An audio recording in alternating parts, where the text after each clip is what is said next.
ગુરુવારે Gujarat cooperative milk marketing ફેડરેશનની golden જ્યુબિલીની ભવ્ય ઉજવણી થવા જઈ રહી છે। ત્યારે વિશ્વના સૌથી મોટા નરેન્દ્ર મોદી સ્ટેડિયમમાં અમૂલનો ગોલ્ડન જ્યુબિલી સમારોહ યોજાશે। વડાપ્રધાન નરેન્દ્ર મોદી સવારે 10:30 વાગ્યે GCMMFના મહાસંમેલનનું ઉદ્ઘાટન કરશે।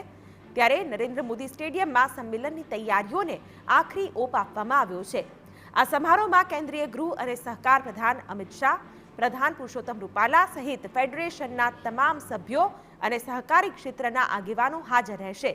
આ મહાસંમેલનમાં અંદાજે 1.25 લાખ ખેડૂતો ઉપસ્થિત રહેશે, જે પૈકી અડધો-અડધ સંખ્યા મહિલાઓની હશે કે જે ગુજરાતના સહકારી ક્ષેત્રની કરોડરજ્જુ છે।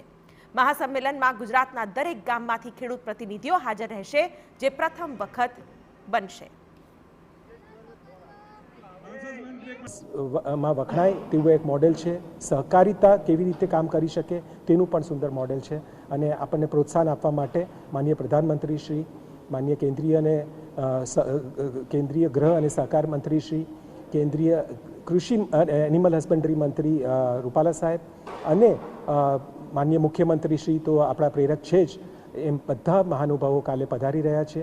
અને ખાસ કરીને સૌથી ઉલ્લેખનીય વાત છે કે ગુજરાતના દરેક ગામમાંથી અમારા 1.25 લાખ ખેડૂત ભાઈ બહેનો પધારી રહ્યા છે। તો આ એક એમના માટે પણ મોટી ઉજવણીનો પ્રસંગ છે અને કદાચ પહેલીવાર આવું બનશે કે ગુજરાતના દરેક ગામમાંથી કોઈ પણ એક પ્રતિનિધિ આજે આવી અને આટલા મોટા સ્ટેડિયમમાં આટલી મોટી ઉજવણી કરવા માટે આપણી સમક્ષ આપણી સાથે આવી રહ્યા છે।